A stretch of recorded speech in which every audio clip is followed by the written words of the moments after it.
He's back. What's going on, boxing fans? It's Backchat TV, giving you my immediate reaction to the big fight, Gervonta Davis versus Ryan Garcia. Literally just finished a few minutes ago. What can I say? There's so many things to say. I want to keep it short, to be honest. All the stars came out. I saw a lot of the stars were at the fight. Floyd Mayweather turned up, despite the fact that people thought maybe he wouldn't come because of certain tensions between him and Gervonta Davis, but Floyd Mayweather was there, encouraging Gervonta Davis. And wow, what can I say? Some people may say the fight didn't live up to the hype, but to be honest, I think it would have been quite difficult to live up to the hype. The hype behind this fight was huge. The winner was going to go on to be a star, and this is what we saw tonight. A star was definitely born. About the fight, personally, I feel like we had a great matchup between two young rising stars, and I think both of them are quite highly skilled, to be honest. I've seen some people bashing Ryan Garcia online just because he lost, but to be honest, I think he had a good performance. Not great, but he had a good performance. He came out waiting. He attempted to land his left hook from the first round at some point in the first round. It didn't quite land. That was the one and only attempt he made in the first round. It was a very cagey affair. Gervonta Davis was extremely sharp, razor sharp. He didn't make any mistakes in that first round. He was waiting patiently. His reflexes were as quick as I've ever seen him. He had some great head movement.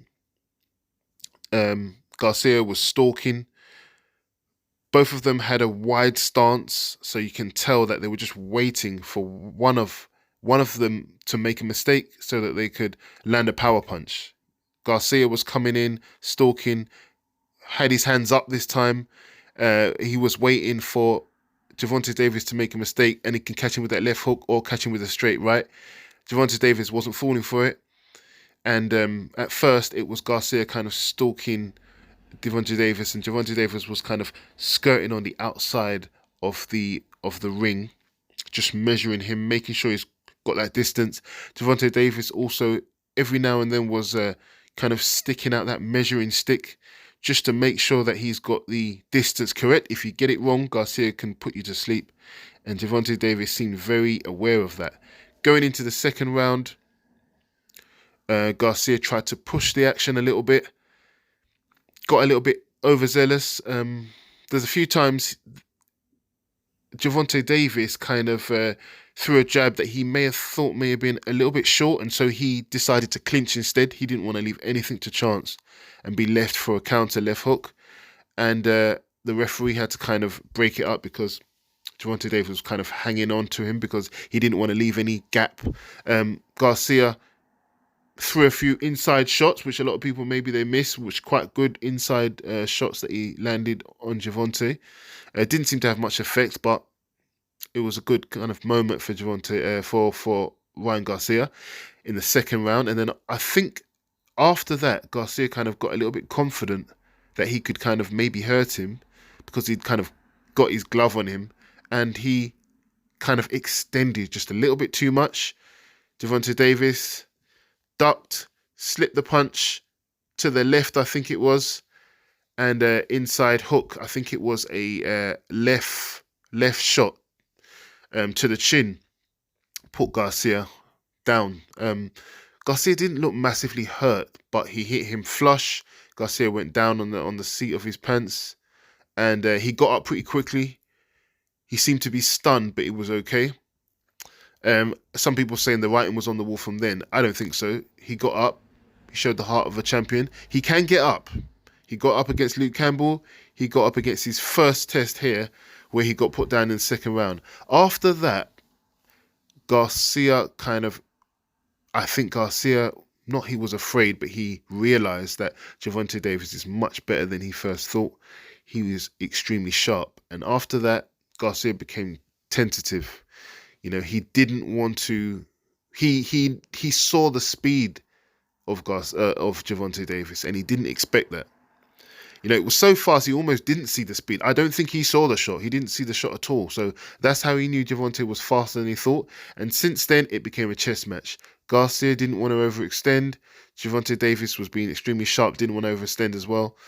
As the fight went on, you could see that Gervonta Davis had the speed advantage, believe it or not. And Garcia was frozen. He just couldn't let off. He had to find the perfect moment. He knew that he could be knocked out if he extended at any time and got it wrong, and he knew that. So the third round went by, the fourth round went by. Gervonta Davis started to get closer, a few jabs to the body, mixing up his attacks. Gervonta Davis was hitting with extremely underrated power, because eventually, if we go all the way to the seventh round when the TKO came, a lot of people say, you know, he didn't look like he hit he didn't look like he hit Garcia that hard. But if you actually replay it, at first I thought, why did Garcia not get up, you know? But if you actually watch it again, I watched it in slow motion, Gervonta Davis hit Garcia in the solar plexus very hard. I heard the shot.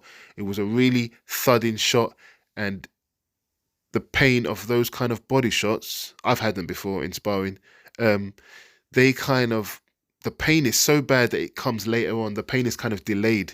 That's what you actually see it from Garcia's reaction, where he's kind of like blinking and not sure if he can stand up or not, and then suddenly the pain hits you. It's kind of like a crippling pain for anyone who's ever been hit hard in the stomach. It kind of, you can't get up like people think. It kind of grips. It's like a muscle spasm. Kind of grips your muscles, and you know, you literally can't get up for a few minutes. Could Garcia have beat the count? Only he knows. I have a feeling he kind of quit, which is what a lot of people are saying.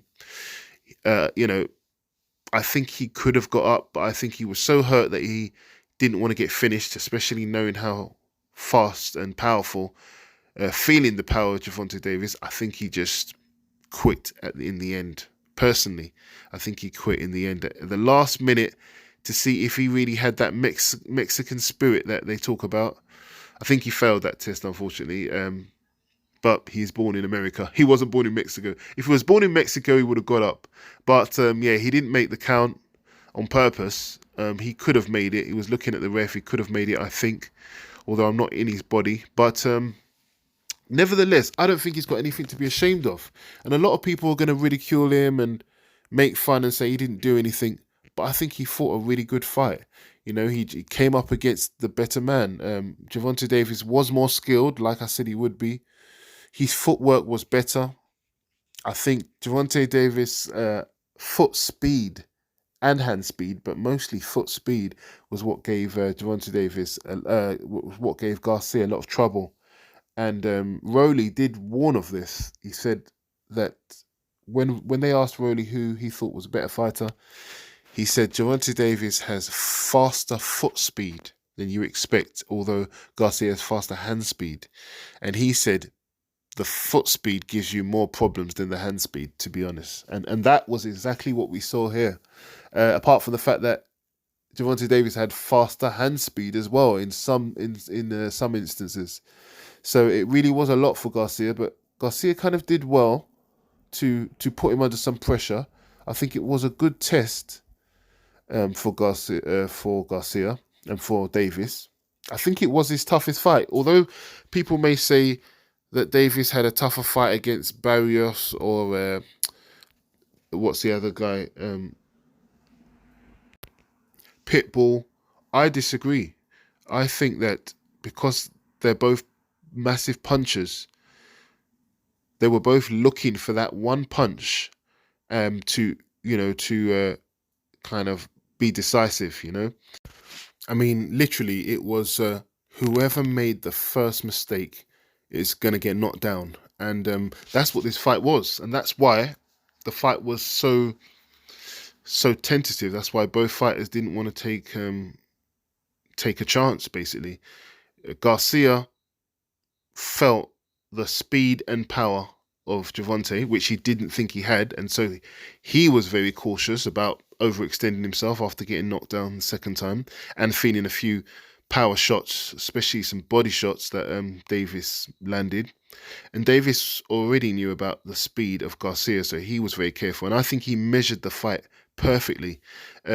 Eventually, getting the stoppage in the 7th round. It was a flawless performance by Davis, in my view. Very patient. He has got a lot of skills. Davis is well skilled. I don't want to hear anyone else saying all he has is power or anything like that. He gets hit a lot or anything like that. He's got underestimated defense. He can do it all. Footwork, he slips, he's countering, he's got power in both hands. Very difficult to beat.